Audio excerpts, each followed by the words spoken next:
Hey guys, welcome back to the channel. ಮೊದಲನೇದಾಗಿ ನಮ್ಮ ಮ್ಯಾಥಾರ್ಡಿ ಅವರ ಬಗ್ಗೆ ಮಾತಾಡೋದಾದ್ರೆ ನಿಮಗೆ ಗೊತ್ತಿರಬಹುದು AEW ಕಂಪನಿಯಿಂದ ನಮ್ಮ ಮ್ಯಾಥಾರ್ಡಿ ಅವರು ಕಂಪ್ಲೀಟ್ ಆಗಿ ರಿಲೀಸ್ ಆಗಿದ್ದಾರೆ ಅಂತಾನೆ ಹೇಳ್ಬೋದು. ಅಂದ್ರೆ ಅವರ ಕಾಂಟ್ರಾಕ್ಟ್ ಎಕ್ಸ್ಪೈರ್ ಆಗಿದೆ, ಅದರಿಂದ ಅವರು ಈಗ ಫ್ರೀ ಏಜೆಂಟ್ ಆಗಿದ್ದಾರೆ. ಇಷ್ಟೇ ಅಲ್ಲ ಗೈಸ್, ರೀಸೆಂಟ್ ಆಗಿ ನಮ್ಮ ಮ್ಯಾಥಾರ್ಡಿ ಅವರು ಬ್ರೇ ವೈಟ್ ಬಗ್ಗೆ ತುಂಬಾನೇ ಟೀಸರ್ಸ್ ಗಳನ್ನ ಮಾಡ್ತಾ ಇದ್ದಾರೆ. ಯಾಕಂದ್ರೆ WWE ಅವರು ಹಾಂಕಲ್ ಹೌಡಿ ಸ್ಟೋರಿ ಲೈನ್ ನ ಮತ್ತೊಮ್ಮೆ ವಾಪಸ್ ತಗೊಂಡು ಬರ್ತಾ ಇದ್ದಾರೆ. ಸೊ ನಾನು ಕೂಡ ಹಾಂಕಲ್ ಹೌಡಿ ಫ್ಯಾಕ್ಷನ್ ಅಲ್ಲಿ ಇದೀನಿ ಅಂತ ನಮ್ಮ ಮ್ಯಾಥಾರ್ಡಿ ಅವರು ತುಂಬಾನೇ ಟೀಸರ್ಸ್ ಗಳನ್ನ ಮಾಡ್ತಾ ಇದ್ರು. ಇವನ್ QR ಕೋಡ್ ನೆಲ್ಲದನ್ನು ಕೂಡ ತಮ್ಮ ಅಕೌಂಟ್ ಅಲ್ಲಿ ಅಪ್ಲೋಡ್ ಮಾಡ್ತಾ ಇದ್ರು. ಅಂಡ್ ಆಗ ನನಗಂತೂ ತುಂಬಾನೇ ಖುಷಿ ಆಗಿತ್ತು. ಓಕೆ, WWE ಅವರು ನಮ್ಮ ಮ್ಯಾಥಾರ್ಡಿ ಅವ್ರನ್ನು ಕೂಡ ಹಾಂಕಲ್ ಹೌಡಿ ಸ್ಟೋರಿ ಲೈನ್ ನಲ್ಲಿ ಇನ್ವಾಲ್ವ್ ಮಾಡ್ತಾ ಇದೆ ಅಂತ ನನಗಂತೂ ತುಂಬಾನೇ ಖುಷಿ ಆಗಿತ್ತು. ಅಂಡ್ ರೀಸೆಂಟ್ ಆಗಿ ನಮ್ಮ ಮ್ಯಾಥಾರ್ಡಿ ಅವರು WWE ರಿಟರ್ನ್ ಬಗ್ಗೆನೂ ಕೂಡ ಕಮೆಂಟ್ ಮಾಡಿದ್ರು. ಬಟ್ ಈಗ ಅವರು ಒಂದು ಬೋಲ್ಡ್ ಸ್ಟೇಟ್ಮೆಂಟ್ ನ ಕೊಟ್ಟಿದ್ದಾರೆ ಅಂತಾನೆ ಹೇಳ್ಬಹುದು. ನಿಜವಾಗ್ಲೂ ಅದನ್ನ ಕೇಳಿ ನನಗಂತೂ ಸಖತ್ತು ಕೋಪ ಬಂತು ನಮ್ಮ ಮ್ಯಾಥಾರ್ಡಿ ಅವರ ಬಗ್ಗೆ.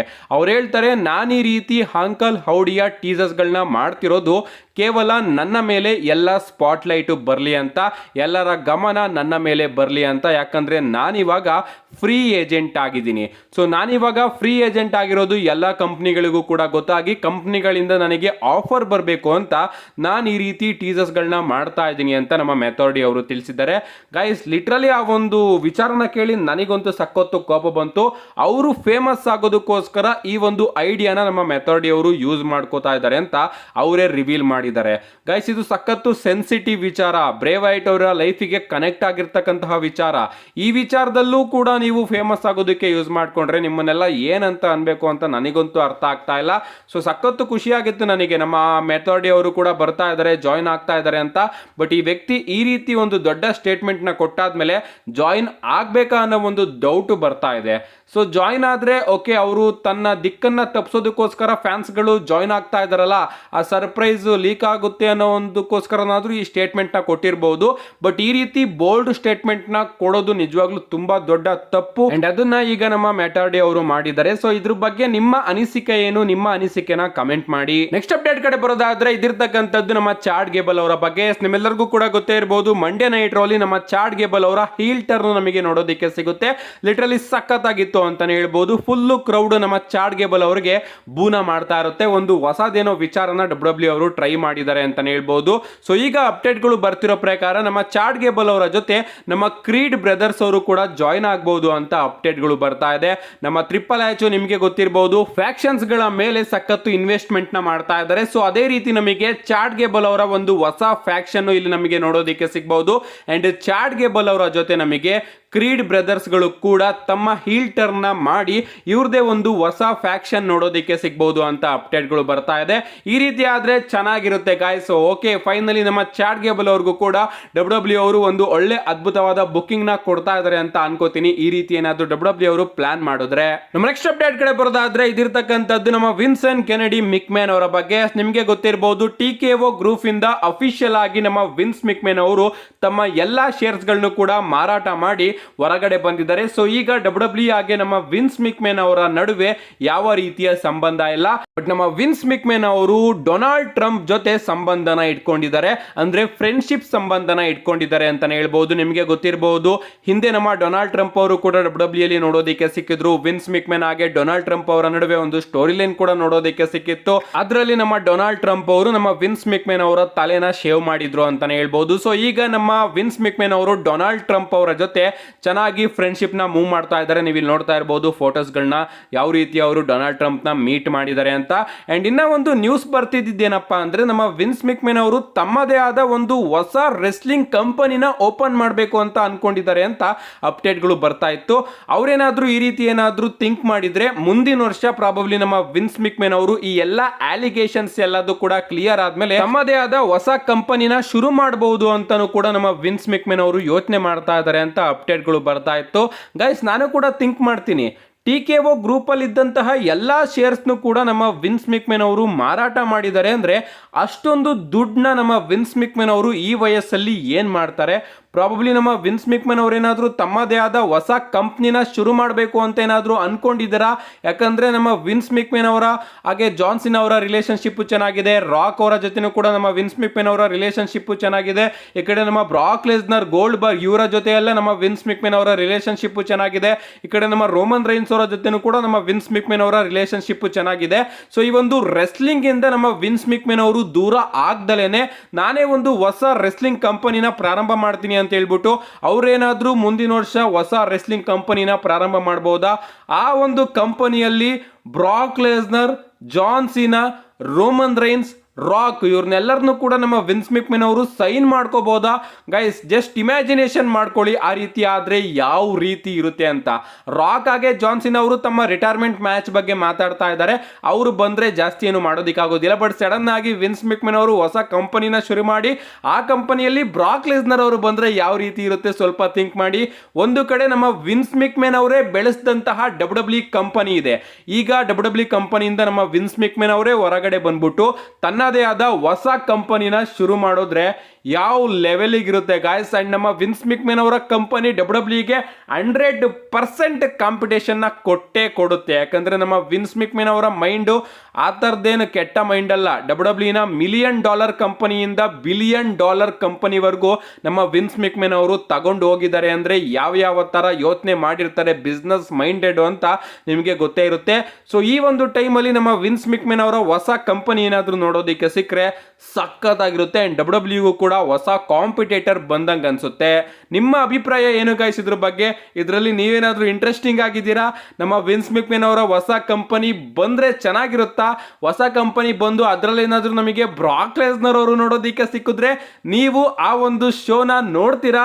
ನಿಮ್ಮ ಅಭಿಪ್ರಾಯನ ಕಮೆಂಟ್ ಮಾಡಿ. ನಮ್ಮ ನೆಕ್ಸ್ಟ್ ಅಪ್ಡೇಟ್ ಕಡೆ ಬರೋದಾದ್ರೆ ಇದಿರ್ತಕ್ಕಂಥದ್ದು ರಸಲ್ ಮೇನಿಯಾ 41 ಬಗ್ಗೆ. ಎಸ್ ಪ್ರಾಬಬ್ಲಿ ಗೈಸ್ ನಮಗೆ ರಸಲ್ ಮೇನಿಯಾ 41 ಮೇ ತಿಂಗಳಲ್ಲಿ ನೋಡೋದಕ್ಕೆ ಸಿಗಬಹುದು. ಎಸ್ ಇಷ್ಟು ವರ್ಷ ನಮಗೆ ರಸಲ್ ಮೇನಿಯಾ ಏಪ್ರಿಲ್ ತಿಂಗಳಲ್ಲಿ ನೋಡೋದಕ್ಕೆ ಸಿಕ್ಕಿದೆ.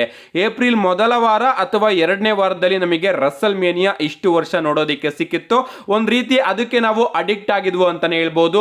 ಏಪ್ರಿಲ್ ಹೊಸ ವರ್ಷದ ಪ್ರಾರಂಭ, ಅದರಿಂದ WWE ಅವರು ರಸಲ್ ಮೇನಿಯಾನ ಮಾಡಿ ತಮ್ಮ ಕಂಪನಿಯಲ್ಲೂ ಕೂಡ ಹೊಸದೇನೋ ಒಂದನ್ನ ಪ್ರಾರಂಭ ಮಾಡೋದಕ್ಕೆ ಒಂದು ಎಂಡ್ ಗೇಮ್ ನ ಇಟ್ಟಿದೆ ಅಂತ ನಾವೆಲ್ಲರೂ ಕೂಡ ಅನ್ಕೊಂಡು ರಸಲ್ ಮೇನಿಯಾನ ಏಪ್ರಿಲ್ ತಿಂಗಳಲ್ಲಿ ಎಂಜಾಯ್ ಮಾಡ್ತಾ ಇದ್ವಿ.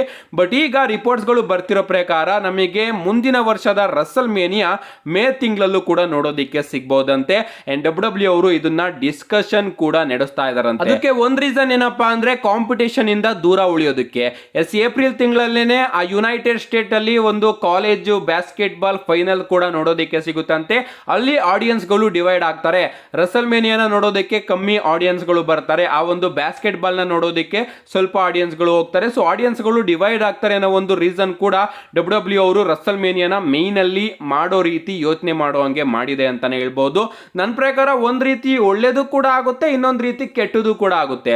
ಒಳ್ಳೇದೇನಪ್ಪಾ ಅಂದ್ರೆ ರಾಯಲ್ ರಂಬಲ್ ಇಂದ ರಸಲ್ ಮೇನಿಯಾಗೆ ಒಂದು ಲಾಂಗ್ ಟೈಮ್ ಪೀರಿಯಡ್ ನಮಗೆ ನೋಡೋದಕ್ಕೆ ಸಿಗುತ್ತೆ. ಅಂಡ್ ಆ ಒಂದು ಟೈಮ್ ಅಲ್ಲಿ WWE ಅವರು ರಸಲ್ ಮೇನಿಯಾಗೆ ಎಲ್ಲಾ ಮ್ಯಾಚ್ ಆಗಿ ಎಲ್ಲಾ ಸ್ಟೋರಿನ ಅಚ್ಚುಕಟ್ಟಾಗಿ ಬುಕ್ ಮಾಡಬಹುದು. ಇನ್ನ ಒಂದು ಕೆಟ್ಟ ವಿಚಾರ ಏನಪ್ಪಾ ಅಂದ್ರೆ ರಾಯಲ್ ರಂಬಲ್ ಗೆದ್ದಂತಹ ವ್ಯಕ್ತಿ ರಸಲ್ ಮೇನಿಯಾ ಮ್ಯಾಚ್ ಆಡೋದಕ್ಕೆ 4 ತಿಂಗಳು ವೇಟ್ ಮಾಡಬೇಕು.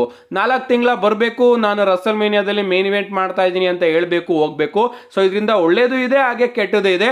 ಏನೇ ಆಗ್ಲಿ ಗೈಸ್ WWE ಅವರು ಥಿಂಕ್ ಮಾಡ್ತಾ ಇದಾರಂತೆ ರಸಲ್ ಮೇನಿಯಾನ ಮೇನ್ ಅಲ್ಲಿ ಮಾಡಿಸೋದಕ್ಕೆ. ಅಂಡ್ ಈಗ ಸಿನಾರಿಯೋನು ನೋಡ್ತಾ ಇದ್ರೆ ಪ್ರಾಬಬ್ಲಿ ನಮಗೆ ಮುಂದಿನ ವರ್ಷದ ರಸಲ್ ಮೇನಿಯಾ ಮೇ ತಿಂಗಳಲ್ಲೇ ನೋಡೋದಕ್ಕೆ ಸಿಗಬಹುದು. ಯಾಕಂದ್ರೆ ಗಾಯ್ಸ್ ಪ್ರತಿ ವರ್ಷ ರಸಲ್ ಮೇನಿಯಾ ಆದ್ಮೇಲೆ WWE ಅವರು ಮುಂದಿನ ವರ್ಷದ ರಸಲ್ ಮೇನಿಯಾದ ಡೇಟು ಹಾಗೆ ಒಂದು ಲೋಗೋನ WWE ಅವರು ರಸಲ್ ಮೇನಿಯಾದಲ್ಲೇನೆ ರಿವೀಲ್ ಮಾಡೋರು. ಬಟ್ ಈ ಬಾರಿ ರಸಲ್ ಮೇನಿಯಾ 40 ಅಲ್ಲಿ ನಮಗೆ ಆ ರೀತಿ ಯಾವುದೇ ಒಂದು ವಿಚಾರ ನೋಡೋದಕ್ಕೆ ಸಿಗ್ಲಿಲ್ಲ. ಬದಲಿಗೆ WWE ಅವರು ರಸಲ್ ಮೇನಿಯಾ 41 ಡೇಟ್ ಹಾಗೆ ಒಂದು ಲೋಗೋನ ನಾವು ಮೇ ತಿಂಗಳಲ್ಲಿ ರಿವೀಲ್ ಮಾಡ್ತೀವಿ ಅಂತ WWE ಅವರೇ ತಿಳಿಸಿದ್ದಾರೆ ಅಂತಾನೆ ಹೇಳ್ಬಹುದು. ಅಂದ್ರೆ ನಮ್ಮ ನಿಕ್ ಖಾನ್ ಅವರು ತಿಳಿಸಿದ್ದಾರೆ. ಸೊ WWE ಅವರು ಏಪ್ರಿಲ್ ಅಲ್ಲೇ ಏನಾದ್ರೂ ರಸಲ್ ಮೇನಿಯಾನ ಮಾಡೋಣ ಅಂತ ಪ್ಲಾನ್ ಹಾಕೊಂಡಿದ್ರೆ ಪ್ರಾಬಬ್ಲಿ ನಮಗೆ ರಸಲ್ ಮೇನಿಯಾ 40 ಅಲ್ಲೇ ರಸಲ್ ಮೇನಿಯಾ 41 ನ ಲೊಕೇಶನ್ ಹಾಗೆ ಲೋಗೋ ನೋಡೋದಕ್ಕೆ ಸಿಗಬಹುದು. ಐ ಥಿಂಕ್ WWE ಅವರು ರಸಲ್ ರಸಲ್ ಮೇನಿಯಾನ ಮೇ ತಿಂಗಳಲ್ಲಿ ಮಾಡೋಣ ಅಂತ ಪ್ಲಾನ್ ಹಾಕೊಂಡಿದ್ದಾರೆ ಅಂತ ಅನ್ಕೋತೀನಿ. ಅದಕ್ಕೋಸ್ಕರ ಅವರು ರಸಲ್ ಮೇನಿಯಾ 41 ಟೈಮಿಂಗು ಹಾಗೆ ಒಂದು ಲೋಗನ ಮೇ ತಿಂಗಳಲ್ಲೇ ಅಂದ್ರೆ ಮುಂದಿನ ತಿಂಗಳು ರಿವೀಲ್ ಮಾಡ್ತೀನಿ ಅಂತ ಹೇಳಿದ್ದಾರೆ. ಸೊ ಒಂದು ವರ್ಷ ಇದ್ದಂಗೆ ಕರೆಕ್ಟ್ ಆಗಿ ರಿವೀಲ್ ಮಾಡಬೇಕು ಅನ್ನೋ ಒಂದು ಪ್ಲಾನ್ಸ್ ನ WWE ಅವರು ಹಾಕೊಂಡಿದ್ದಾರೆ. ಸೊ ನಿಮ್ಮ ಪ್ರಕಾರ ಏಪ್ರಿಲ್ ಅಲ್ಲಿ ಆದ್ರೆ ಚೆನ್ನಾಗಿರುತ್ತೋ ಅಥವಾ ಮೇ ಅಲ್ಲಿ ಆದ್ರೆ ಚೆನ್ನಾಗಿರುತ್ತೋ, ನಿಮ್ಮ ಅಭಿಪ್ರಾಯನ ಕಮೆಂಟ್ ಮಾಡಿ. ನನ್ನ ಪ್ರಕಾರ ಯಾವಾಗ್ಲಾದ್ರೂ ಕೂಡ ಓಕೆನೆ, ಏನೋ ಒಂದು ಒಳ್ಳೆ ಉದ್ದೇಶ ಇಟ್ಕೊಂಡೆ ನಮ್ಮ ಟ್ರಿಪಲ್ ಎಚ್ ಅವರು ಈ ಒಂದು ನಿರ್ಧಾರನ ತಗೊಂಡಿರ್ತಾರೆ. ನೋಡೋಣ ಗೈಸ್ ಏನೇನಾಗುತ್ತೆ. ಮುಂದಿನ ತಿಂಗಳು ರಸಲ್ ಮೇನಿಯಾ 41 ಅನೌನ್ಸ್ ಆದಾಗ ಅಫಿಷಿಯಲ್ ಆಗಿ ಗೊತ್ತಾಗುತ್ತೆ ಏಪ್ರಿಲ್ ಅಲ್ಲಿ ಆಗ್ತಾ ಇದೆಯೋ ಅಥವಾ ಮೇ ತಿಂಗಳಲ್ಲಿ ಆಗ್ತಾ ಇದೆಯೋ ಅಂತ. ನಮ್ಮ ನೆಕ್ಸ್ಟ್ ಅಂಡ್ ಫೈನಲ್ ಅಪ್ಡೇಟ್ ಕಡೆ ಬರೋದಾದ್ರೆ ಇದಿರ್ತಕ್ಕಂಥದ್ದು ಫೇಸ್ ಬ್ಲಡ್ ಲೈನ್ ಬಗ್ಗೆ. ಎಸ್, ಜೇ ಉಸೋ ಅವರು ರೀಸೆಂಟ್ ಆಗಿ ಕಮೆಂಟ್ ಮಾಡಿದ್ದಾರೆ ಅಂತಾನೆ ಹೇಳ್ಬಹುದು. ಅವ್ರು ಹೇಳ್ತಾರೆ, ನಾನು ಫೈನಲ್ ಆಗಿ ಒಂದು ಫೇಸ್ ಬ್ಲಡ್ ಲೈನ್ ನ ನೋಡಬೇಕು ಅಂತ ಅನ್ಕೊಂಡಿದೀನಿ ಅಂತ. ಎಸ್, ನಿಮಗೆ ಗೊತ್ತೇ ಇರುತ್ತೆ ಅಂತ ಅನ್ಕೋತೀನಿ. ಸ್ಟಾರ್ಟಿಂಗು ಬ್ಲಡ್ ಲೈನ್ ಫಾರ್ಮ್ ಆದಾಗ ಎಲ್ಲರೂ ಕೂಡ ಅದನ್ನ ಇಷ್ಟಪಡ್ತಿದ್ರು ಅಂಡ್ ಆಗ ಒಂದ್ ರೀತಿ ಹೀಲ್ ಆಗಿ ಕೂಡ ಬ್ಲಡ್ ಲೈನ್ ಸಖತ್ತು ಫೇಸ್ ಆಗಿತ್ತು. ಎಲ್ಲರೂ ಕೂಡ ಬ್ಲಡ್ ಲೈನ್ ನ ಇಷ್ಟಪಡ್ತಾ ಇದ್ರು. ಬರ್ತಾ ಬರ್ತಾ ಬರ್ತಾ ನಮ್ಮ ಜೇ ಉಸೋ ಅವರು ಯಾವಾಗಿಂದ ಬ್ಲಡ್ ಲೈನ್ ಇಂದ ದೂರ ಆದ್ರೋ ಆಗಿಂದ ಬ್ಲಡ್ ಲೈನ್ ಸಂಪೂರ್ಣವಾಗಿ ಒಂದು ಹೀಲ್ ಫ್ಯಾಕ್ಷನ್ ಆಗೋಯ್ತು ಅಂತಾನೆ ಹೇಳ್ಬೋದು. ಅಂಡ್ ಈಗ ನಮ್ಮ ಜೇ ಉಸೋ ಅವರು ರೀಸೆಂಟ್ ಆಗಿ ಒಂದು ಇಂಟರ್ವ್ಯೂ ಅಲ್ಲಿ ತಿಳಿಸಿರೋ ಪ್ರಕಾರ, ನಾನು ಆಸೆ ಪಡ್ತೀನಿ ಮತ್ತೊಮ್ಮೆ ನಾನು ಜಿಮ್ಮಿ ಉಸೋ ಹಾಗೆ ರೋಮನ್ ರೈನ್ಸ್ ನಾವೆಲ್ಲರೂ ಕೂಡ ಒಂದಾಗಬೇಕು ಅಂಡ್ ಮತ್ತೊಮ್ಮೆ ನಾವೆಲ್ಲರೂ ಕೂಡ ಫೇಸ್ ಬ್ಲಡ್ ಲೈನ್ ಆಗಿ ಬರಬೇಕು ಅಂತ ನಮ್ಮ ಜೇ ಉಸೋ ಅವರು ಆಸೆ ಪಟ್ಟಿದ್ದಾರೆ. ಸೊ ಈಗ ಸ್ಟೋರಿ ಕೂಡ ಹೋಗ್ತಾ ಇರೋದು ಅದೇ. ನಮ್ಮ ಸೋಲೋ ಸಿಕೋಬಾ ಅವರು ಜಿಮ್ಮಿ ಉಸೋನು ಕೂಡ ಬ್ಲಡ್ ಲೈನ್ ಇಂದ ಹೊರಗಡೆ ಹಾಕಿದ್ದಾರೆ. ಈ ಕಡೆ ರೋಮನ್ ರೈನ್ಸ್ ಅವರು ಕೂಡ ತಮ್ಮ ಚಾಂಪಿಯನ್ಶಿಪ್ ನ ಸೋತಿದ್ದಾರೆ. ಸೊ ಚಾಂಪಿಯನ್ಶಿಪ್ ನ ಸೋತಾದ್ಮೇಲೆ ಹೀಲ್ ಆಗಿ ಉಳ್ಕೊಳ್ಳೋದಕ್ಕೆ ಅವ್ರ ಹತ್ರ ಯಾವುದೇ ರೀತಿಯ ಆಪ್ಷನ್ ಇಲ್ಲ. ಸೊ ಅವರು ಫೇಸ್ ಆಗಿ ಟರ್ನ್ ಆಗ್ಲೇಬೇಕು. ಸೊ ಪ್ರಾಬಬ್ಲಿ ನಮಗೆ ಆದಷ್ಟು ಬೇಗ ಈ ಒಂದು ಫೇಸ್ ಬ್ಲಡ್ ಲೈನ್ ನೋಡೋದಕ್ಕೆ ಸಿಗಬಹುದು. ಅಂದ್ರೆ ಜೇ ಉಸೋ, ಜಿಮ್ಮಿ ಉಸೋ ಹಾಗೆ ರೋಮನ್ ರೈನ್ಸ್ ಅವರ ಒಂದು ಫೇಸ್ ಬ್ಲಡ್ ಲೈನ್ ನೋಡೋದಕ್ಕೆ ಸಿಗಬಹುದು ಅಂಡ್ ಒಂದು ಹೀಲ್ ಬ್ಲಡ್ ಲೈನ್ ಹಾಗೆ ಫೇಸ್ ಬ್ಲಡ್ ಲೈನ್ ನಡುವೆ ನಮಗೊಂದು ಫ್ಯೂಡ್ ಕೂಡ ನೋಡೋದಕ್ಕೆ ಸಿಗಬಹುದು. ಇದ್ರ ಬಗ್ಗೆ ಆಗ್ಲೇ ನಾನು ಸಂಪೂರ್ಣವಾಗಿ ಮಾಹಿತಿನ ತಿಳಿಸ್ಕೊಟ್ಟಿದ್ದೀನಿ ಅಂಡ್ ಈಗ ನಮ್ಮ ಜೇ ಉಸೋ ಅವರು ಕೂಡ ಅದ್ರ ಬಗ್ಗೆನೇ ಮಾಹಿತಿನ ಕೊಟ್ಟಿದ್ದಾರೆ ಅಂತಾನೆ ಹೇಳ್ಬೋದು. ಗೈಸ್, ಆ ಟೈಮಿಗಂತೂ ನಾನು ತುಂಬಾನೇ ಕಾಯ್ತಾ ಇದ್ದೀನಿ. ಇಷ್ಟು ಇವತ್ತಿನ ವಿಡಿಯೋ ಅಷ್ಟೊಂದು ಲೈಕ್ ಮಾಡಿ, ಚಾನಲ್ ಸಬ್ಸ್ಕ್ರೈಬ್ ಮಾಡ್ಕೊಳ್ಳಿ. See you guys in my next video.